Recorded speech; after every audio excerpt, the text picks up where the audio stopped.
Hər kəsə salam. Sizi Defakto Hüquq Akademiyadan salamlayıram. Bizim dərsimiz bugün hüquqi ingiliscə ilə bağlı olacaq. Hansı ki, bugün biz dərsdə hüquqi terminologiyanı öyrənəcəyik.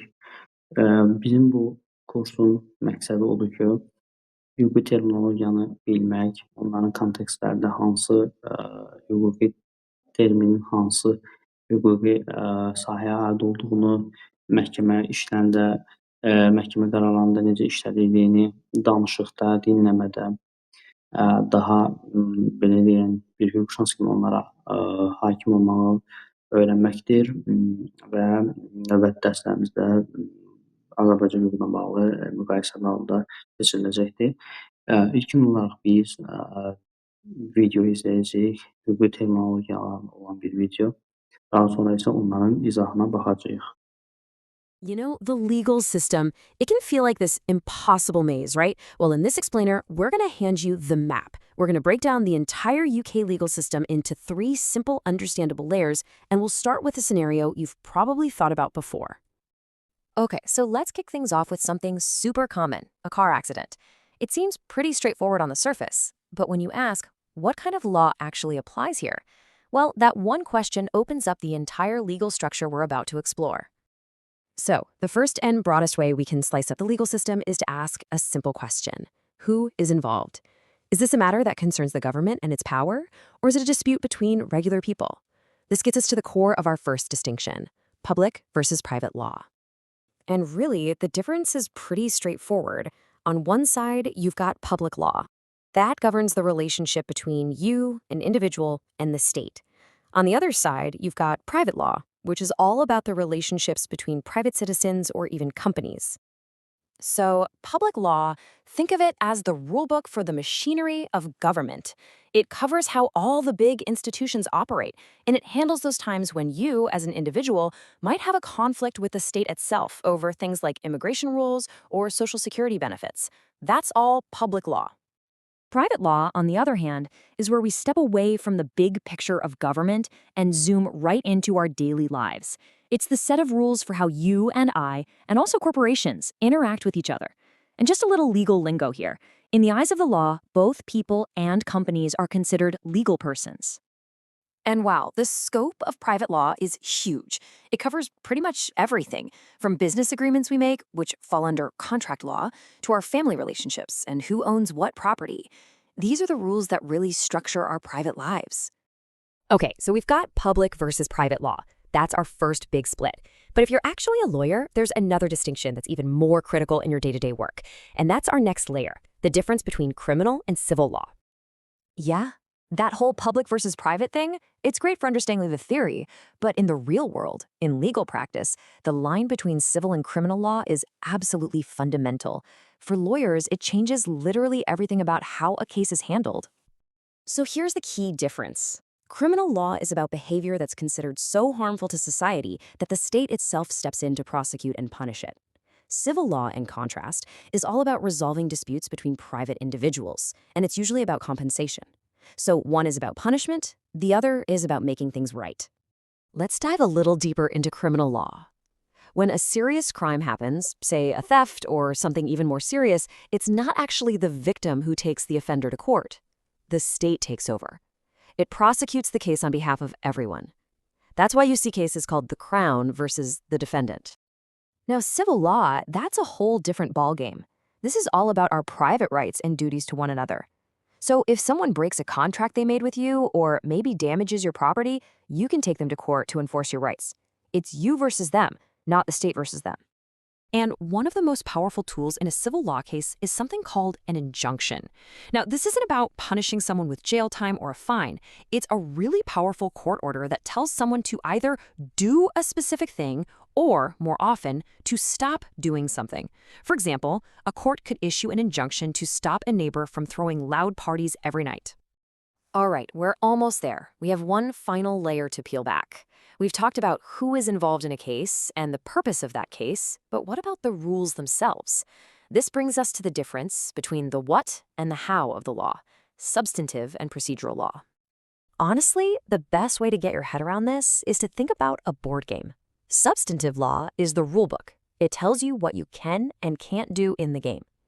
Procedural law, on the other hand, is the instruction manual. It tells you how to take your turn, how to roll the dice, and how the game is actually played from start to finish. So, substantive law, that's the stuff of the law, right? It's the actual content. It's the rule that says theft is illegal. It's the rule that says a valid contract needs an offer and an acceptance. It's the part of the law that defines all of our rights and our responsibilities. And procedural law? Well, that's the how-to guide. It's the framework. It lays out all the steps you have to follow to file a lawsuit, the deadlines you have to hit, and the rules about what evidence is allowed in court. It's all about making sure the legal game is played fairly. Okay, so we've laid out our 3 big layers. Now let's circle all the way back to where we started, that road accident, and see how all these pieces snap together in a real-world situation. This is where it all clicks into place. So check this out. That one little accident, it can actually kick off 2 completely separate legal journeys. First, if the driver was being reckless, the state can bring a criminal case against them for dangerous driving. That's all about punishment. At the exact same time, the person who got hurt can bring their own separate civil case against the driver to get compensation for their injuries. The big takeaway here is that these systems can and often do run in parallel. So there you go. The hidden layers of the UK legal system, unpacked. The next time you're scrolling through the news and you see a headline about a court case, just pause for a second. Try to apply this framework. Ask yourself, is this public or private, criminal or civil? Once you start spotting these layers, that impossible legal maze might start to look a whole lot more like a map. Videomuzu izlədikdən sonra indi keçid alırıq.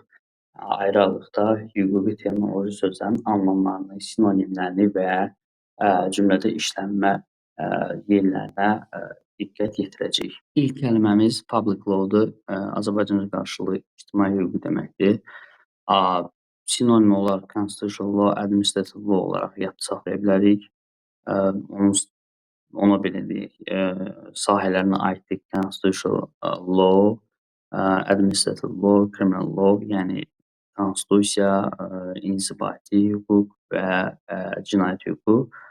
Cümləmizə baxsaq, public law governs the relationship between individuals and the state. Yəni ictimai hüquq fərdlərlə dövlət arasındakı münasibətləri tənzimləyir və bu feili bu hüquqla belə deyək, bağlantılı olaraq öyrənməmizdə yarar vardır. Private law xüsusi hüquq deməkdir.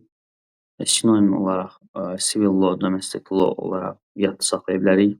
Bu hüquq sahəsinə bağlantılı digər hüquq sahələri contract law, family law, property law olacaq. Yəni müqavilə, ailə və mülkiyyət hüquqları. Burada misal cümləmizə baxsaq, private law regulates agreements between private persons. Xüsusi hüquq fərdlər arasındakı razılaşmaları tənzimləyir. Yəni private law-da bildiyimiz kimi şirkətlərdir, fərdi şəxslərdir və təşkilatlar arasındakı münasibətləri müəyyən edir və onlar arasındakı münasibətləri tənzimləyir. Civil law Azərbaycanca qarşılığı mülki hüquq deməkdir. Fərdlər, belə deyək, şəxslər arasında özəl hüquqi münasibətləri tənzimləyən hüquq sahəsidir. Burada belə deyək, buradakı əsas mən sizə çatdırmaq istədiyim belə hüquqi termin bring a civil action-dır. Yəni mülki iddia qaldırmaq anlamına gəlir. Misal üçün, she brought civil action to recover damages for a breach of contract. Yəni o müqavilənin pozulmasına görə zərərin ödənilməsi üçün mülki iddia qaldırdı anlamında bunu yadda saxlaya bilərik. Növbəti sözümüz criminal law və ya penal law, cinayət hüququ deməkdir. Burada yəni mən əsas olaraq bu kontekstlərdə işlənə biləcək feilləri yazmışam ki, sizlərə daha rahat olsun. Misal olaraq baxsaq, criminal law punish acts such as theft and murder. Yəni cinayət hüququ oğurluq və qətl kimi əməlləri cəzalandırır anlamına gəlir. Prosecute feilinin mənası dövlətin və ya prokurorun cinayət törədən şəxsi rəsmi şəkildə məhkəməyə verməsidir. Sinonim olaraq take legal action against, bring to trial. olaraq istifadə edə bilərik. Bunlar da məhkəməyə bir, necə deyim, hüquqi məsələni məhkəməyə götürmək, hər hansı bir məsələ qarşı hüquqi iddia qaldırmaq anlamına gələ bilər. Eee, hə, burada bir məsələni də nəzərinizə çatdırım. Offender kəlməsi bu, deməli, cinayətkar, cinayət törədən şəxs anlamına gəlir. Cinayət hüququnda sadəcə bunu istifadə edə bilərik. Sinonim olaraq criminal wrongdoer, lawbreaker olaraq yadda saxlaya bilərik. Burada digər bir deməli feilimiz olacaq. Sentenced feili. Sentence feilində biz misal olaraq göstəririk. Offender was sentenced to 5 years in prison. Cinayətkar 5 il müddətinə azadlıqdan məhrum edildi. Yəni sentence feilini siz sentence daha doğrusu feilini siz məhrum edilmə olaraq yadda saxlaya bilərsiniz və burada gördüyünüz kimi bütün feil və isimlər bir yerə yığılıb ki, sizin üçün daha yaxşı yadda qalan olsun. Növbəti slaydımızdakı sözümüz claimdir. Sinonim complaint, lawsuit, action olaraq görə bilərik. Mənası isə bir deməli hüquq pozulması halında rəsmi tələb və ya iddia anlamına gəlir. Feil kimi isə biz filed claim iddia qaldırmaq olaraq bunu hüquqi kontekstlərdə görə bilərik. Və misal göstərsək, the company filed a claim for breach of contract. Misal şirkət müqavilə pozulmasına görə məhkəmədə iddia qaldırdı anlamında başa düşüb hüquqi terminoloji olaraq bunu biz hüquqi statusalarda daha doğrusu istifadə edə bilərik. Növbəti sözümüz compensation, sinonim olaraq damages, indemnity, restitutions. Deməli, bu kəlmənin anlamı isə zərərin və ya itkinin ödənilməsi üçün verilən pul və ya əvəzidir. Misallara baxsaq, the court awarded compensation to the injured worker. Məhkəmə zərər çəkmiş işçiyə təzminat təyin etdi. Yəni, təzminat anlamına gələn bir hüquqi termin. Injunction kəlməsi və ya court order və ya restraining order mənasına gəldikdə isə bir məhkəmənin verdiyi əmr və ya qadağadır. Yəni, bir şəxs müəyyən hərəkəti dayandırsın və ya yerinə yetirməsi üçün göstəriş verilir. Misal üçün, the judge granted an injunction to stop the construction work. Hakim tikinti işlərini dayandırmaq üçün məhkəmə əmri verdi. Yəni, burada feilini də qeyd eləmişəm ki, kontekstdə daha yaxşı yadınızda saxlaya biləsiniz. Liability hüquqi kontekstdə belədir, amma yadınızda saxlaması üçün responsibility obligation da olaraq yadda saxlaya bilərsiniz. Burada hüquqi məsuliyyət öhdəlik deməkdir. Var mülki məsuliyyət, məsələn, civil liability və ya cinayət məsuliyyəti, criminal liability kimi növləri var. Misal olaraq baxsaq, driver incurred liability for the accident. Sürücü qəzaya görə məsuliyyət daşıdı. Incurred burada incurred feili məsuliyyət daşıdı anlamına gəlir. Substantive law hüquqların və öhdəliklərin məzmununu müəyyən edən qanunlardır. Yəni, nə doğru, nə yanlışdır məsələsini tənzimləyir. Misal olaraq baxsaq, substantive law define the right and duty of individuals. Yəni, maddi hüquq şəxslərin hüquq və vəzifələrini müəyyən edir. Rights burada hüquq, duties deməli vəzifələr anlamına gəlir. Procedural law mənası məhkəmə proseslərinin necə həyata keçirilməsini müəyyən edir. Yəni, qanun necə tətbiq olunur sualına cavab verir. Misal cümləmizə baxsaq, procedural law governs how cases are filed and tried in court. Yəni, prosessual hüquq işlərin məhkəməyə təqdim edilmə və baxılma qaydasını tənzimləyir. Enforce, implement, execute, carry out. Mənası isə qanunu və ya məhkəmə qərarını icra etdirmək, həyata keçirmək deməkdir. Misal cümləmiz: The police enforce traffic law to ensure safety. Yəni polis təhlükəsizliyi təmin etmək üçün yol hərəkəti qaydalarını icra edir. Bildiyiniz kimi məhkəmələrdə iki tərəf mövcuddur.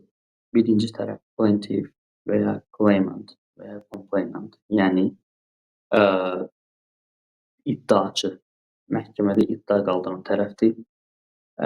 Prosecutor isə cinayət proseslərində, cinayət işində dövlət adından ittiham qaldıran hüquqi nümayəndəsidir, yəni prokuror adlanır.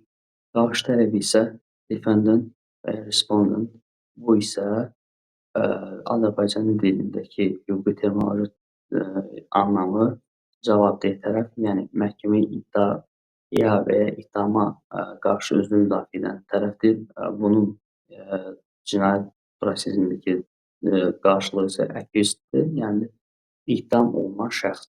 Cinayət törətməkdə günahlandırılan, lakin hökm çıxarılmamış şəxs anlamında bunu yadda saxlaya bilərik. Feil olaraq isə deny allegations deyə bilərik ki, iddiaları inkar etmək, yəni cavabdeh ona qarşı irəli sürülən ittiham və iddiaları qəbul etmir və ya onları rədd edir. Bunu biz bu feili yadda saxlaya bilərik ki, bu cür kontekstlərdə istifadə edək. Verdict. Verdict kəlməsi məhkəmənin və ya münsiflər heyətinin çıxardığı son qərardır. Yəni bu cinayət işlərində adətən guilty və ya non-guilty şəklində olur. Yəni məhkəmə son qərarını elan edirsə, buna verdict deyilir. Misal cümləyə baxsaq, the jury delivered guilty verdict after 3 hours of discussion. Deyək ki, münsiflər heyəti 3 saatlıq müzakirədən sonra təqsirli hökmünü verdi. Burada deliver feili hökm vermək anlamındadır və bu feildə yadda saxlamamızda yarar vardır. File feili. File feili sənədi və iddianı rəsmən rəsmi orqana təqdim etmək deməkdir. Submit olaraq da bunu qarşılığını yadda saxlaya bilərik. Bu misala bir versək, the lawyer filed the document at the court registry. Vəkil sənədləri məhkəmə qeydiyyat şöbəsinə təqdim etdi anlamında bunu yadda saxlaya bilərsiniz. Ən son kəlməmiz breach. Breach belə deyək, bizim hüquq müqavilə hüququnda daha doğrusu ən çox qarşımıza çıxacaq kəlmələrdən biri olacaq. Breach qanunu və ya müqaviləni pozmaqdır. Çox vaxt müqavilə hüququnda breach of contract, müqavilə öhdəliyini yerinə yetirməməsi deməkdir. Misal cümləmizə baxsaq, company breached the term of the employment contract. Şirkət əmək müqaviləsi şərtlərini pozdu anlamında. Bu günlük bu qədər dostlar. Yəni paylaşım daha çox hüquq tələbəsi və legal ingiliscə öyrənmək istəyən belə deyək, dostlarımızın və həmkarlarımızın qarşısına çıxsın, onlara da yararımız olsun. Bundan əlavə kim istəsə kommentlərə yəni bir şərh yazar və ya üstəgəl işarəsi qoyar. Mən ona link göndərərəm, hansı ki o linkdə o bütün bunların PDF halını əldə edə bilər. Təşəkkürlər.